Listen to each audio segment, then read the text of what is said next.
मराठी माणसाचा अपमान सहन करणार नाही अशी संतप्त प्रतिक्रिया मनसे नेते अविनाश जाधव यांनी व्यक्त केली आहे। तर आरएसएसचे भैयाजी जोशींना भारताची प्रांतवार रचना झाली ते मान्य नसावं किंवा त्यांच्यावर विश्वास नसावा, कारण त्यांच्यावर त्यांचा विश्वास नसला तरी ज्यावेळी या देशात प्रांतवार रचना झाली त्याच वेळेला महाराष्ट्र आणि मुंबई ही मराठी माणसाची ते त्याच वेळी जाहीर झालं होतं। परंतु त्यांच्यासारखी लोक हे सतत येतात आणि मराठी माणूस आणि इतर भाषिक यांच्यात वाद लावण्याचं काम करत असतात।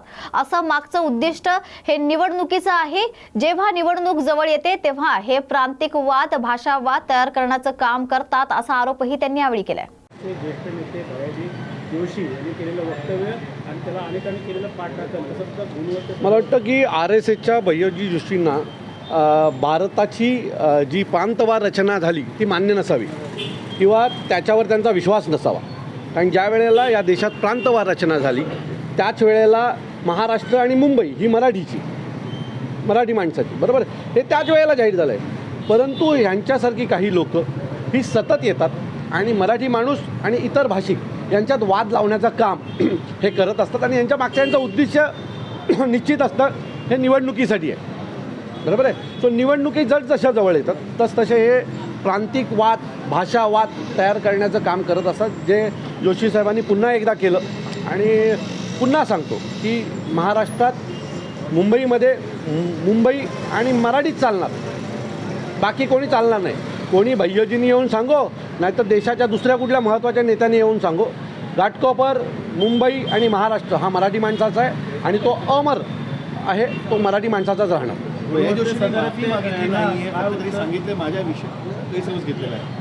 मी पुन्हा सांगतो की त्याने माफी मागितली नसेल तरी निवडणुकीच्या वेळेला हे येऊन महाराष्ट्रातल्या मराठी माणसांच्या पाया पडतात।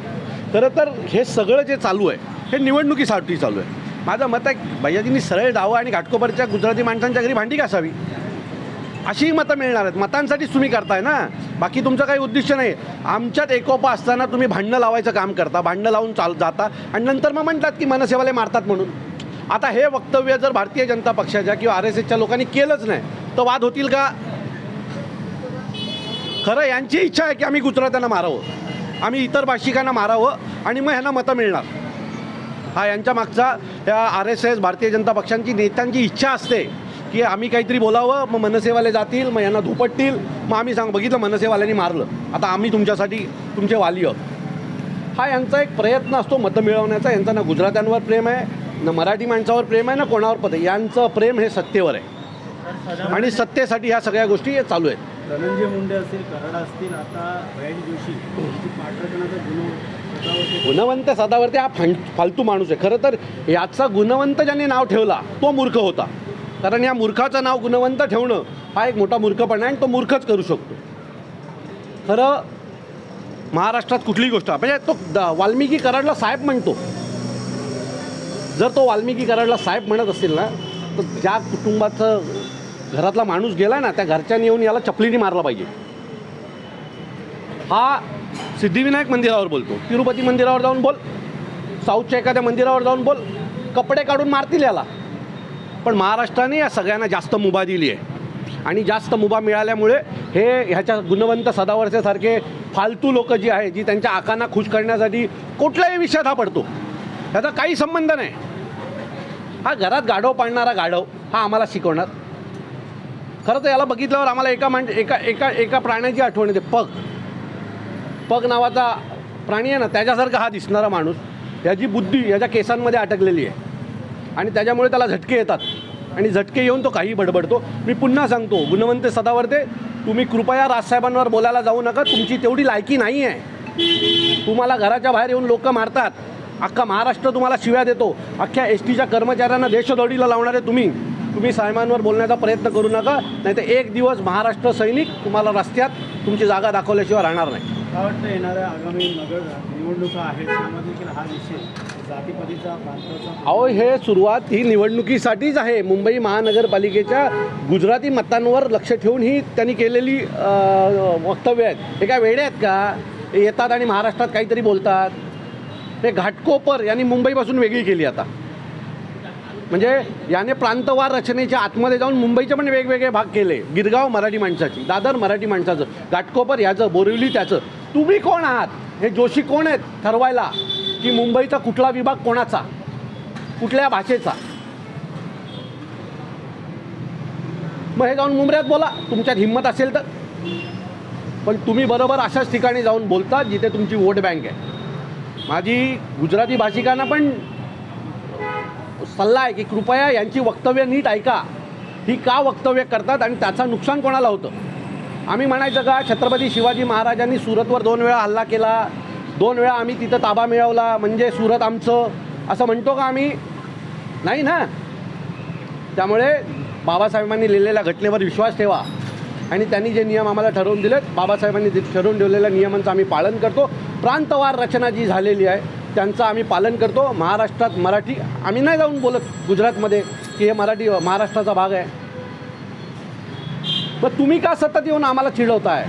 तुम्ही सतत येऊन या गोष्टी का करताय? का गुजराती आणि मराठी वाद लावताय? गुजराती मराठी वाद लावणारे भारतीय जनता पक्षाचेच नेते आहेत. त्यांची इच्छा असते की यांच्यावर हल्ले व्हावेत. यांच्यावर हल्ले झाल्याच्या नंतर हे जाऊन त्यांच्याकडे जाऊन सांगणार, बघितलं तुम्हाला मनसेवाल्यांनी मारलं, आता आम्ही तुमचे वाली, आम्ही तुमचे आका आहोत, हे दाखवण्याचा ते प्रयत्न करतात. गुजराती माणसांनी पण यांच्या भाषा समजून घेतल्या पाहिजेत की हे का बोलतात, यांची काय इच्छा आहे. हे सगळं मुंबई महानगरपालिकेच्या निवडणुकीसाठी चाललेत. आज गुजराती माणसाच्या घरात भांडी घासतील, उद्या निवडणुकीच्या वेळेला मराठी माणसाच्या येऊन पण पायात हे लोटांगण गाळायला मागे पुढे बघणार नाही. आता गैरसमज आहे असं जोशी म्हणतात. दुसरीकडे मोहन भागवत गैरसमज, मोहन भागवत काय सल्ला हा गैरसमज आहे. तुम्ही मुंबईमध्ये येऊन घाटकोपरमध्ये म्हणता घाटकोपर गुजरात्यांची, हा गैरसमज आहे. बुद्धी घरी ठेवून आला होतात का येताना? आणि असा जर गैरसमज असेल तर तुम्हाला गरज आहे ठाण्यातल्या मेंटल हॉस्पिटलची. मोहन भागवतांना काय सल्ला देणार का, दखल घ्यायला ते पाहिजे खूप का? मोठे आहेत. मोहन भागवत सर खूप मोठे आहेत. आम्ही सल्ला देणारे कोण आहोत? पण मला वाटतं त्यांनी अशा माणसांच्या तोंडावर ताबा बसवला पाहिजे. आणि आम्हाला या सगळ्या RSSचा, संपूर्ण RSSचा खूप आदर आहे. पण जर तुम्ही आमच्या भाषेवर, आमच्या मराठी माणसावर येणार असाल तर मला असं वाटतं मग असा आदर काय आम्ही शिजवून खायचा का?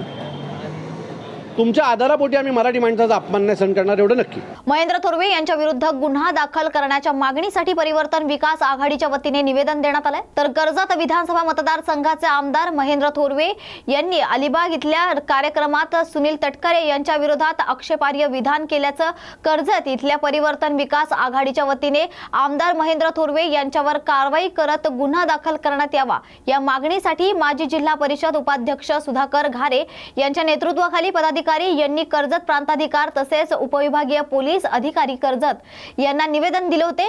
तसेच कर्जत इथे कर्जत पनवेल कॉरिडॉर प्रकल्पाला वीर हुतात्मा हिराजी पाटील यांचे या रेल्वे स्थानकाला नाव देण्याची मागणी परिवर्तन विकास आघाडीचे नेते सुधाकर यांनी केली.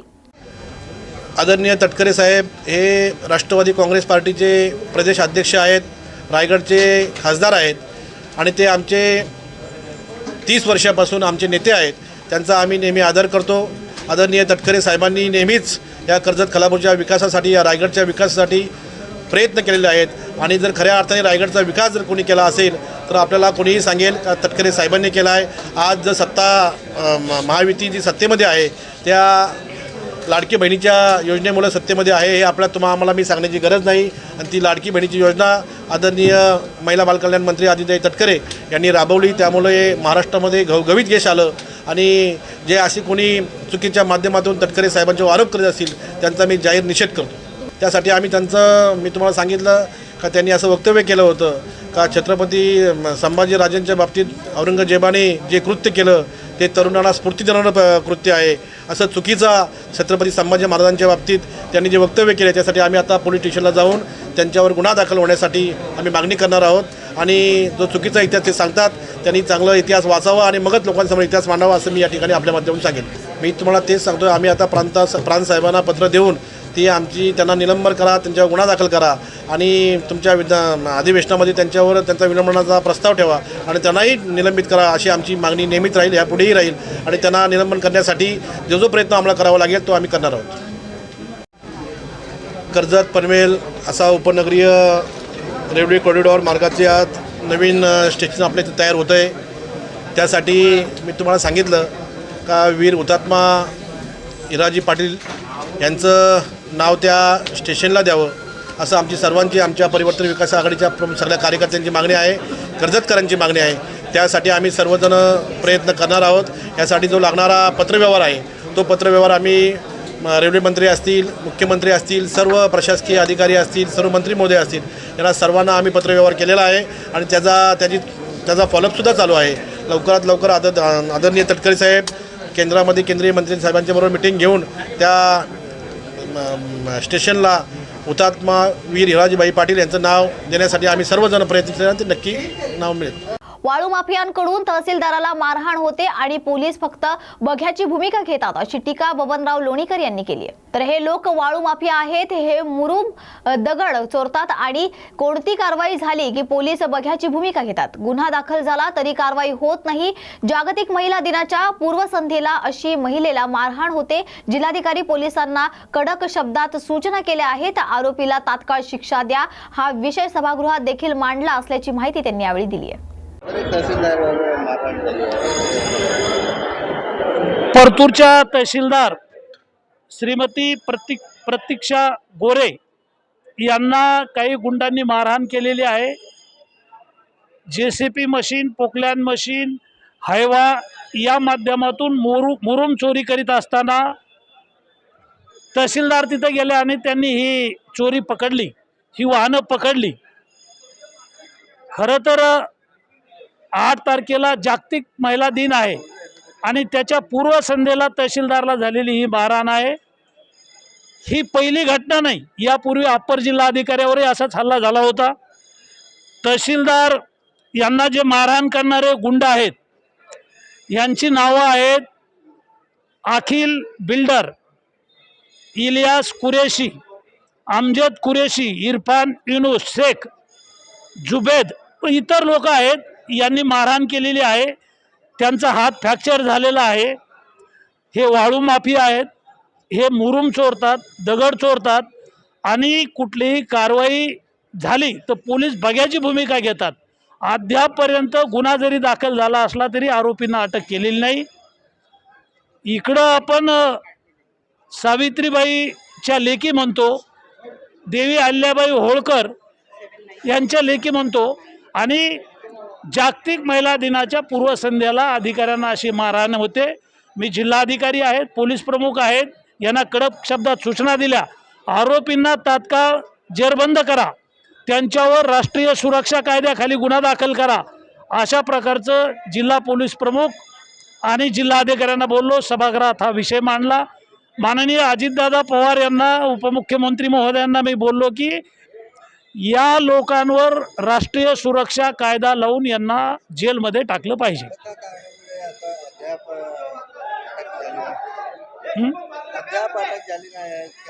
आता आज उपमुख्यमंत्री निवेदन करणार आहेत, तोपर्यंत त्यांना अटक होईल असं वाटतं. आज सभागृहात या राज्याच्या प्रमुखांनी सभागृहाच्या बाहेर मुंडे यांचा राजीनामा घेतला. तो आधी सभागृहात सांगून माध्यमांसमोर घ्यायला पाहिजे होता असं वक्तव्य विजय वडेट्टीवार यांनी केलं. तर जेव्हा सभागृह सुरू असते तेव्हा आधी सभागृहात सांगायचं असतं.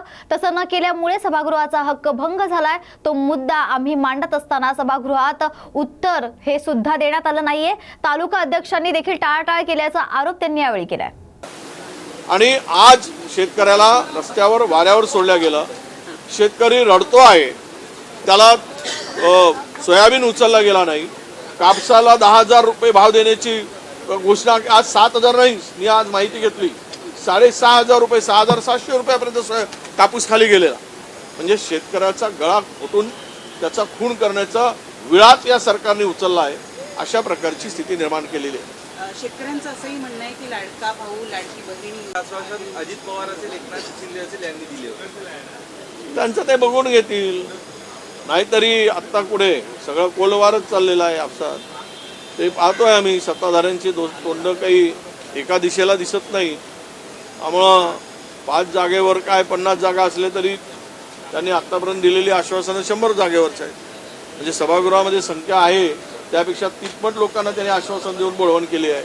आणि हेही चालले आम्हाला विधान परिषद, आम्हाला विधान परिषद.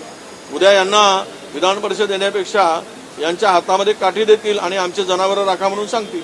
सर महत्त्वाचा प्रश्न आता कृषी आता सध्या जे कर्जमाफीसाठी यांनी आश्वासन दिलं होतं, खरीप हंगामामध्ये शेतकऱ्यांना कर्ज मिळत नाही बँकेकडनं. जर हे कर्जमाफी झाली तर दुसरं कर्ज मिळू शकते, काय करतील? नाही, त्यासाठी शेतकऱ्यांना कर्जमाफी होईल या आशेवर त्यांनी कर्ज फेडलं नाही. ते कर्ज मोठ्या प्रमाणात थकीत झालं. बँकांच्याकडे आता पैसे नाहीत.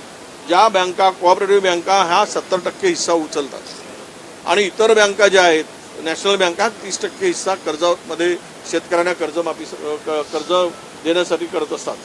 पण आजची स्थिती आहे, हे कर्ज आता 60-65% पर्यंत थकलेलं आहे. आता बँका पैसे आणणार कुठून? सरकारने तिजोरीतून पैसा द्याव्या बँकांना आणि कर्ज द्यायला लावावं. खोटी आश्वासनं देऊन कशाला बेईमानी करायची? आणि यांच्या रक्तात ती बेईमानी मला दिसते आहे, शेतकऱ्यांना फसवण्याची. ते हमीभावापासून असू देत किंवा कर्जमुक्तीपासून असू देत, यांचं पाप हे फेडतील. शेतकऱ्यांना अजून आत्महत्यामध्ये जी वाढ होते आहे त्या सरकारच्या चुकीच्या धोरणामुळे, चुकीच्या निर्णयामुळे, चुकीच्या आश्वासनामुळे हे सगळं चाललेलं आहे. आता उद्या जर शेतकऱ्याला कर्ज मिळणार नाही, त्याची शेती पडीक राहील, त्याला जबाबदार कोण? हे नतभ्रष्ट सरकार असणार आहे. आणि म्हणून सरकारनं किमान या बँकांच्याकडे कर्जमुक्ती करा, नाही तर बँकांना उचले पैसे द्या. बँका उद्या कर्ज देतील, शेतकरी कर्ज फेडणार कुठून? कारण ते थकीत झालं, त्याच्यावर व्याज सुरू झाली. पुन्हा पहिल्यांदा तर आम्ही 0% व्याज देत होतो, त्यानंतर मार्चमध्ये भरलं नाही, 1%, 2 महिन्यात भरलं नाही की 5%, असं त्याचे स्लॅट पडले. 10% कर्ज आता शेतकऱ्यांच्या क्राफ्ट लोनवर आकारला जातो. म्हणजे ही तर लूट आहेच, ही दुसरी लूट आहे. अशा प्रकारे तिजोरी तुमची खाली झाली, ती भरण्यासाठी तुमची ताकद नाही, तुमची कुवत नाही, तर मग अशी खोटं आश्वासन तुम्ही देऊन लोकांची फसवणूक का करता, हा आमचा प्रश्न. एकनाथ शिंदे यांच्या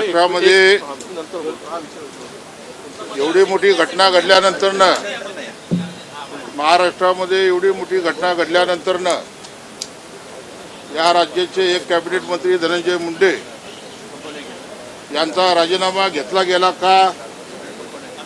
आणि त्यांनी राजीनामा दिला होता तर तो राज्यपालांकडे पाठवला.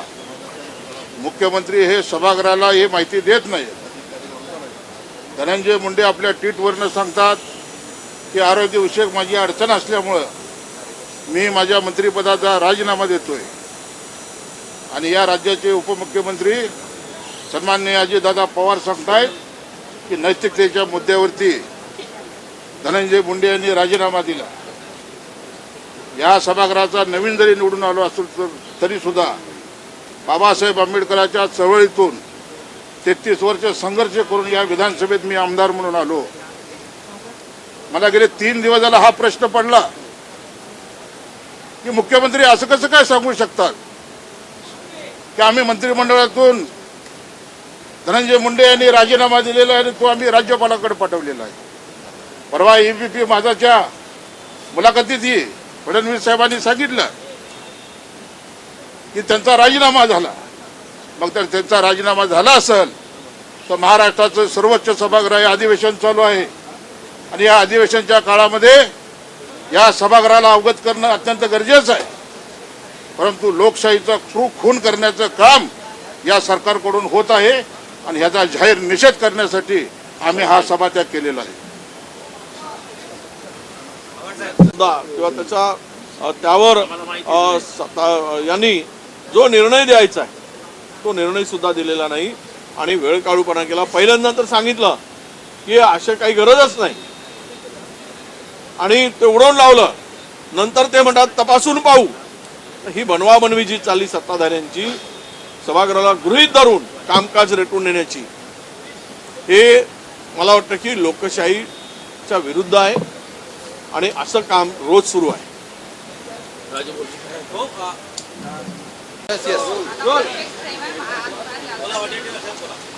आज सभागृहामध्ये या राज्याच्या प्रमुखांनी जे सभागृहाच्या बाहेर धनंजय मुंडेंचा राजीनामा जो घेतला गेला तो आधी सभागृहामध्ये पहिल्यांदा सांगून घोषित करून पुढे प्रसारमाध्यमापुढे जायला पाहिजे होतं. परंतु सार्वभौम सभागृह हे आहे राज्याचं.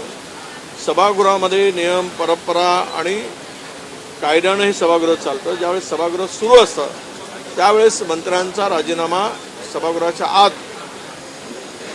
घोषित करायला पाहिजेत ते न केल्यामुळं सार्वभौम सभागृहाचा हक्कभंग झालेला आहे, अवमान झालेला आहे. आणि तो मुद्दा आम्ही ज्यावेळेस मांडायला उभे झालो त्यावेळेस तालिका अध्यक्षांनी ते ऐकून घेऊन त्यावर निर्णय देण्याची सुद्धा त्यांनी औपचारिकता दाखवली नाही. एवढा कायद्याच्या बाहेर जाऊन, नियमाच्या बाहेर जाऊन कामकाज चालवलं जात आहे, रेटून कामकाज चालवलं जात आहे. विरोधकांच्या भूमिकेच्या विरोधकांनी मांडलेले जे काही विषय असतात त्याला उत्तरच द्यायचं नाही. विरोधक मांडतात त्यावेळेस त्यावर बोलायचंच नाही, काही प्रतिक्रियाच द्यायची नाही आणि त्यांना संधी द्यायची नाही. ही दादागिरी सत्ताधाऱ्यांची आत्ता सुरू झालेली आहे. पूर्वी खरं तर कुठल्याही प्रस्तावावर निम्मा वेळ दिला जायचा, पण तो निम्मा वेळ पण दिला जात नाही. त्यामध्ये तो तर वेगळाच विषय आहे. परंतु आज धनंजय मुंडेंचा राजीनामा घेतला गेला, तो राज्यपालांनी मंजूर केला, तरी सुद्धा सभागृहामध्ये मुख्यमंत्री का सांगत नाहीत, का घोषित करत नाहीत, हा महत्वाचा विषय. आणि यामुळं या सार्वभौम सभागृहाचा अवमान करण्याचं काम मुख्यमंत्र्यांनी केलेलं आहे. अवमान केला आणि त्यामुळं हा विषय आम्ही ज्यावेळेस मांडला त्यावेळेस मिळत नाही. याला जोडून एक प्रश्न की शेतकऱ्याचे हे हाल बघता सुप्रीम काल स्वतः सरकारला कर्ज जाहीर दिलेला आहे आणि कर्जमुक्तीची मागणी. नाही, कर्जमुक्तीची मागणी तर जाहीरनाम्यातच दिली होती. 3 लाखापर्यंतचं कर्ज माफ करू. काय त्याच्यामध्ये कुठे दिसत नाही. राज्यपालाच्या भाषणात त्याचा उल्लेख नव्हता. आता आम्ही वाट बघतोय आमच्या बजेटची, त्यामध्ये काय ते दिसेल. पण मूळ प्रश्न असा आहे की या ज्या योजना आणल्या गेल्या, छाती टोकून आमचे पंतप्रधान सांगतात 80 कोटी कुटुंबाला आम्ही मोफत धान्य देतो. आता 80 कोटी कुटुंब जर मोफत धान्य देत असाल तर मग आता त्या सगळ्यामध्ये त्या मजूर कुठे मिळतील शेतकऱ्यांना, आणि शेतकऱ्यांचे हाल होणारच. ही जर भूमिका सरकारची असेल स्वतःची पाठ तुटून घेण्यासाठी, आणि एकीकडे सांगायचं की 40 कोटी कुटुंब आम्ही दारिद्र्य रेषेवर आणलेत आणि दुसरीकडे 80 कोटी लोकांना मोफत धान्य द्यायचं, म्हणजे हे डबल ढोलकी काम जे आहे हे सगळं स्पष्टपणे जनतेच्या पुढे आहे. त्यामुळे मला स्पष्ट माझी भूमिका अशी आहे की या लाडका भाऊ, लाडकी बहीण या योजना तुम्ही जरी राबवत असाल तर राबवलांना मतं घेण्यासाठी हे राबवलीत, पण शेतकऱ्यांना मात्र तुम्ही या संदर्भात मजूर मिळत नाहीत किंवा शेतकऱ्यांना भाव मिळत नाही, या संदर्भातली भूमिका किंवा यावर उपाययोजना सरकार करणार का, हा आमचा प्रश्न आहे. तर याच्या खरीप हंगामासाठी महामंडळ आहे. रोल मी येतो ना आता उद्याला पण भेटूया. वडेट्टीवार साहेब, यावर्षी सोयाबीनला सगळ्यात निच्चांकी म्हणजे गेल्या 8-10 वर्षातला सगळ्यात निच्चांकी दर सोयाबीनला मिळाला आहे. शासनानं म्हटलं होतं की आम्ही 6,000 रुपयाचा दर देऊ, पण तेवढाही मिळत नाही आहे. कापसाची ही परिस्थिती फारशी वेगळी नाही आहे. 10,000 भाव मिळण्याची अपेक्षा असताना आज तो 7,000पर्यंत येऊन ठेवलेला आहे. आपली काय यावर प्रतिक्रिया आहे? नाही, असे हे शेतकऱ्या आताच काल सत्ताधाऱ्यांचा प्रस्ताव आहे शेतीवर, आणि फार स्वतःची पाठ तुटून घेतली. सत्ताधाऱ्यांनी शेतकऱ्यांची फसवणूक केली. पहिला तर मुद्दा असा आहे की 3 लाखापर्यंतचं कर्ज माफ करतो म्हणून म्हणाले पहिल्या कॅबिनेट पुढे, तो कुठलाही विषय आला नाही. बँका उद्या शेतकऱ्यांना कर्ज देणार नाहीत अशी अवस्था या सगळ्यामध्ये परिस्थिती निर्माण करण्याचं काम सरकारने केलं. मूळ प्रश्न असा येतो की तुम्ही हमीभावाच्या घोषणा करता, आम्ही शेतकऱ्यांना हमीभाव देतो, उत्पन्न वाढवून आम्ही उत्पन्नाच्या 1.5 भाव देतो, हे कशाला बनवाबनवी करायची आणि लोकांनी शेतकऱ्यांच्या भावनाशी कशाला खेळायचं. जर सोयाबीनला तुम्ही हमीभावही देऊ शकत नाही, आज शेतकऱ्यांनी 4200-4300 रुपयामध्ये सोयाबीन विकला. 40% शेतकऱ्यांच्या घरी अद्याप सोयाबीन पडून आहे, तो विकला जात नाही आहे.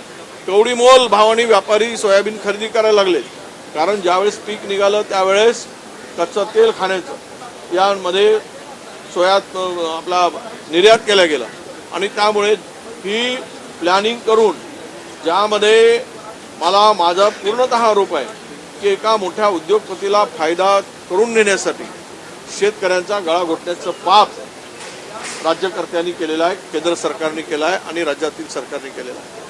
त्यामुळंच हे सोयाबीनचे दर पडले. कापूस उत्पादक शेतकऱ्यांच्या वाट्याला तेच दिवस आणले. तो एक हमीभाव आपण एक घोषित करायचा, आणि व्यापारी ज्यावेळेस लुटतात त्यावेळेस व्यापाऱ्यावर कारवाई करायची नाही.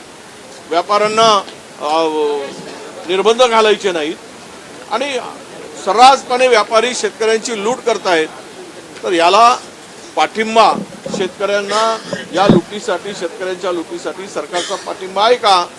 सरकारची संमती आहे का? हमी भावापेक्षा कमी दराने व्यापारी खरेदी करतात, तर त्या व्यापाऱ्यांना पाठिंबा सरकारचा आहे का? फार मोठ्या गोष्टी झालं आहे. समाजाची मतं भरभरून घेतली, समाजानं लॉलीपॉप दिला की तुमच्यासाठी महामंडळ, जो गेला समाज त्याच्यासाठी महामंडळ, त्याच्यासाठी 50 कोटी. काय होतंय 50 कोटी? आणि 50 कोटीची घोषणा केली.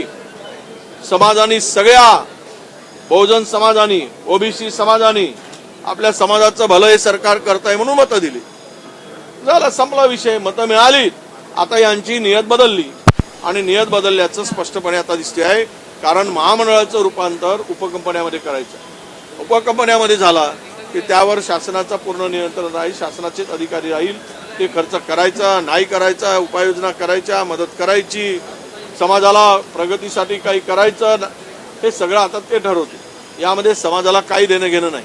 केवळ उपकंपन्या करून ही ज्या समाजाला यांनी निवडणुकीच्या तोंडावर काही दाखवलं त्यातून घुमजाव करायचा सरकारचा प्रयत्न आहे. सरकार यापासून या सगळ्या तून स्वतःचं अंग काढून घेण्यासाठी या उपकंपन्या करण्याचा निर्णय सरकारने घेतला आहे आणि सर्व समाजाची, विविध समाजाची फसवणूक या सरकारने केलेली आहे. विधान परिषदेच्या 5 जागांसाठी निवडणुका आहे अशर त्यांना काढून टाकण्यात आल्याची माहिती. असं आहे, नवा गडी नवा राज. सत्तेमध्ये सगळेच असले तरी नव्या मुख्यमंत्र्यांना नवे निर्णय घेण्याचा आणि तो धडाका त्यांनी लावलाच आहे. ज्या पद्धतीनं एकनाथजी शिंदेनी धडाका लावला होता त्याप्रमाणे त्यांनी सुरू केलेला आहे. आता अजय अशरला काढलं ते बरंच झालं. तो कुंडली मारून नागासारखाच बसला होता सगळ्या गोष्टीवर, ते सगळ्यांना माहीत आहे. त्यामुळे मी त्यावर अधिक बोलणार नाही. पण एक गोष्ट लक्षात घ्या की या योजना दूत असतील किंवा त्या लाडका भाऊन आणलेली तरुणांना 10,000 रुपयाचं तुम्ही स्टायपंड दिलात त्याच्या स्किलसाठी, त्याचा किती दुरुपयोग झाला. तुम्हाला एक गोष्ट सांगतो, नाशिकच्या मराठा शिक्षण प्रसारक मंडळाने फार मोठा आहे, ते 10,000 कर्मचारी आहेत. त्यातील काही कर्मचारी हे कंत्राटी पद्धतीने आहेत किंवा फिक्स पेमेंटवर आहेत, 25,000 20,000च्या पेमेंट. या संस्थेने 3,000 तरुणांचे फॉर्म भरून घेतले कौशल्य विकासासाठी, त्या योजनेचा फायदा घेण्यासाठी. 2 महिने त्या तरुणांच्या खात्यामध्ये 10,000 रुपये पडले 3,000 लोकांच्या, जे कर्मचारी कंत्राटी किंवा फिक्स पेमेंटवर आहेत मराठा शिक्षण मंडळाच्याकडे. म्हणजे ती लूट साधारणतः 30 कोटीची लूट केली गेली आणि हे लक्षात आल्यानंतर ते बंद केलं गेलं. तो विषय आम्ही मांडला आहे, सभागृहात आणला आहे, आमची लक्षवेधी आहे. उद्या काय लागेल तर त्याच्यावर आम्ही चर्चा करू. पण अशा पद्धतीनं हे जर त्या योजनांना फुसकाबार असेल, दुरुपयोग होत असेल आणि काम झाल्यानंतर त्यांना 6 महिन्यापासून त्याचं स्टायपंड दिलं जात नसेल तर योजना कुठल्या कामाची? मी महाराष्ट्रातील जनतेला आवाहन करतो, हे बेईमान आहेत. तुमच्याशी बेईमानी करून योजनांची फूस लावून तुमचं मतदान घेऊन तुम्हाला फसवलं आहे. आता जिथे भेटतील तिथे यांना जागा दाखवण्याचं काम जनतेने आणि तरुणांनी केलं पाहिजे, असं आवाहन सुद्धा करतो. नमस्कार मित्रांनो, मी अभिनेता नयन जाधव. आपल्याला एक आनंदाची बातमी सांगायची, ती अशी की अभिनय स्पर्धा सुरू होते, ज्यामध्ये प्रथम पारितोषिक आहे 51,000 आणि तीसुद्धा एकपात्री अभिनय स्पर्धा. बरं का, म्हणजे एवढ्या मोठ्या रकमेची पारितोषिक या स्पर्धेत मिळणार आहेत, तर ही खूपच आनंदाची गोष्ट आहे नाही का. म्हणजे प्रथम पारितोषिक 51,000, द्वितीय पारितोषिक 21,000 आणि तृतीय पारितोषिक आहे 11,000चं. मला वाटते खूप मोठी स्पर्धा ही होणार आहे. तर मला असं वाटतं की म्हणजे जे अभिनय क्षेत्रात उतरणार आहेत, ज्यांना आवड आहे अभिनय करण्याची, तर त्यांनी या स्पर्धेत नक्की भाग घ्यावा. आणि पारितोषिक तर हा भाग वेगळा आहे, पण आपल्याला कितपत जमतं आहे हे प्रूव्ह करण्याची ही एक संधी आहे असं मला वाटतं आहे. आणि जर अरे यार, पारितोषिक जर मिळालं तर मग काय 51,000 कुठे गेलेच नाहीत ना. तर मला असं वाटतं की या स्पर्धेत आपण सर्वांनीच नक्की सहभाग घ्यावा. तर कलावैभव महाराष्ट्राचा एकपात्री अभिनय स्पर्धा संपन्न होते, तर नक्की यात भाग घ्या. All the best.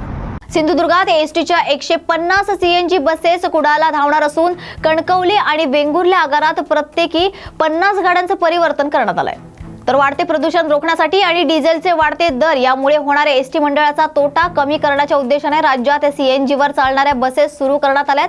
आता सिंधुदुर्ग जिल्ह्यातही सीएनजी बसेस धावणार असून यामध्ये कुडाळ, कणकवली आणि वेंगुर्ले या 3 आगारांचा समावेश असून या आगारांच्या प्रत्येकी 50 बसेसचे सीएनजीचे परिवर्तन करण्यात आले. तर सीएनजी बसेसमध्ये परिवर्तन करण्यासाठी ठाणे इथल्या कंपनीकडे या बसेस पाठवण्यात येतील. सध्या 2 बसेस सिंधुदुर्गात दाखल झाल्या असून तुर्तास खाजगी पंपावर या बसेसमध्ये सीएनजी भरला जाणार आहे. तसेच लवकरच कुडाळ, कणकवली आणि वेंगुर्ले आगारात स्वमालकीचे पंप उभारले जातील अशी माहिती सिंधुदुर्ग विभागाचे तंत्र अभियंता सुजित डोंगरे यांनी दिली आहे. महामंडळामार्फत टोटल 1000 सीएनजी बसेस करण्याचं प्रस्तावित आहे.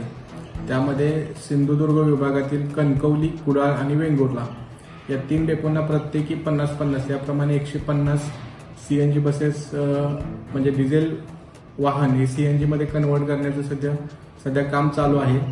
यामध्ये 6.5 ते 8.5 या वयातील जी वाहने आहेत आणि ज्यावरती नवीन बॉडी बांधलेली आहे MS मध्ये, ती वाहने आपण ठाणे आणि मुरबाड या ठिकाणी डिझेल वाहनाचं सीएनजी वाहनात रूपांतर करण्यासाठी पाठवतोय.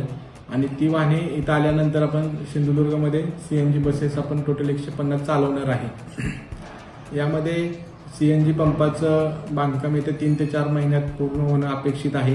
तोपर्यंत सीएनजी फ्युएल हे आपण खाजगी पंपधारकांकडून खरेदी करणार आहोत. राज्य स्थितीमध्ये डिझेल वाहनांमुळं प्रदूषण खूप मोठ्या प्रमाणावरती होतं. केंद्र सरकारकडूनही त्याच्यावरती बऱ्यापैकी आता निर्बंध आणायला चालू केलेले आहेत. सीएनजी हे ग्रीन फ्युएल आहे. त्यामध्ये जे प्रदूषणाचं प्रमाण आहे ते अत्यंत, त्यातनं जे एक्झॉस्ट गॅसेसमधून जे प्रदूषक बाहेर पडतात त्याचं प्रमाण अत्यंत कमी असल्यामुळं पर्यावरणावरती त्याचा काही परिणाम होणार नाही आणि जर झाला तर तो कमीत कमी होईल. आपण 21 बसेस डिझेल वाहनाचं सीएनजी वाहनामध्ये रूपांतर करण्यासाठी त्या ठिकाणी पाठवलेले आहेत. त्यातील जवळपास 3 वाहने सध्या आपल्याला प्राप्त झालेली आहेत. त्याची तपासणी चालू आहे. तपासणी झाल्यानंतर सदरची वाहने कुडाळ आगारास आणि वेंगुर्ला आगारास वर्ग करण्यात येतील. सीएनजी वाहनामध्ये रूपांतर करावायची ती वाहने एक 3 ते 3.5 महिन्यामध्ये आम्ही पूर्ण करून 150 वाहने सिंधुदुर्ग विभागात सीएनजीवरती चालतील. भैयाजी जोशी यांच्या वक्तव्याविरोधात नवी मुंबईमध्ये ठाकरे गट आक्रमक झाल्याचं पाहायला मिळालंय. तर राष्ट्रीय स्वयंसेवक संघाचे भैयाजी जोशी यांनी निषेध करण्यासाठी शिवसेना नवी मुंबई जिल्हा शाखेच्या वतीने आज वाशीमध्ये निषेध नोंदवण्यात आलाय. जिल्हा प्रमुख विठ्ठल मोरे यांच्या उपस्थितीत अनेक शिवसैनिकांनी यावेळी भैयाजी जोशी यांच्या वक्तव्याचा निषेध केलाय. तर जोशी यांनी मराठी लोकांची माफी मागावी अशी मागणी यावेळेस करण्यात येते.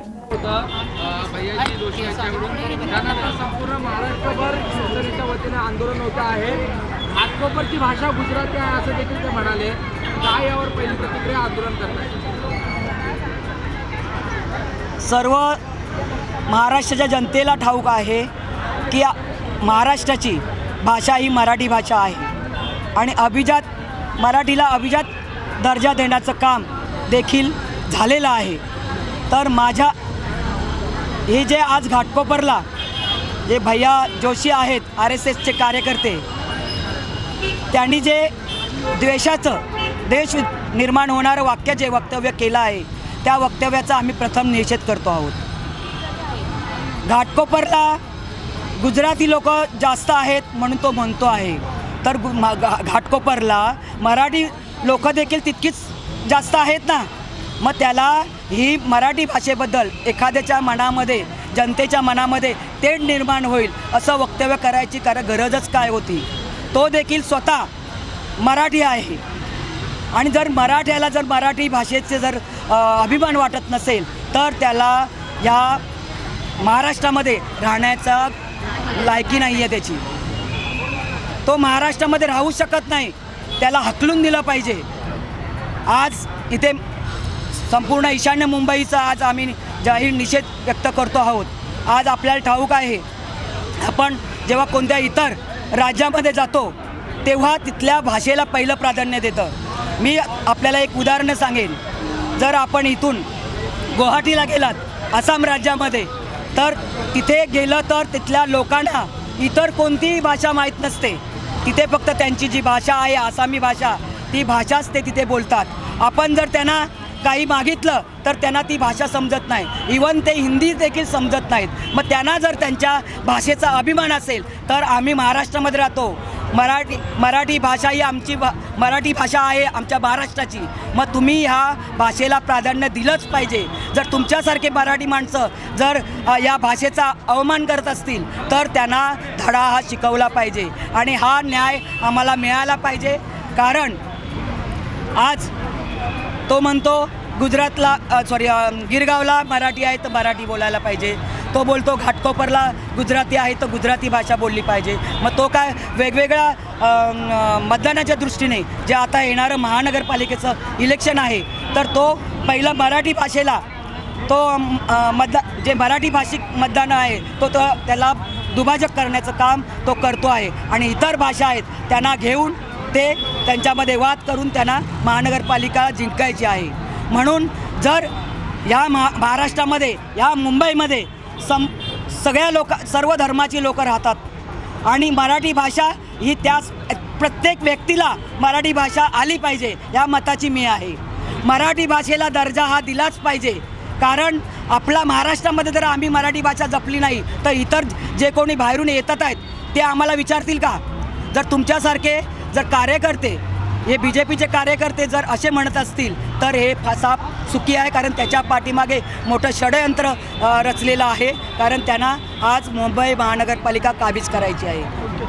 शिवसेना ठिकठिकाणी आंदोलन करते आहे. नेमकी आता शिवसेनेची मागणी काय आहे? भैयाजी जोशी यांनी फक्त या वाक्याचा विपर्यास केला असं म्हटलं गेलं आणि माफी मागितली. आज संपूर्ण ईशान्य मुंबईमध्ये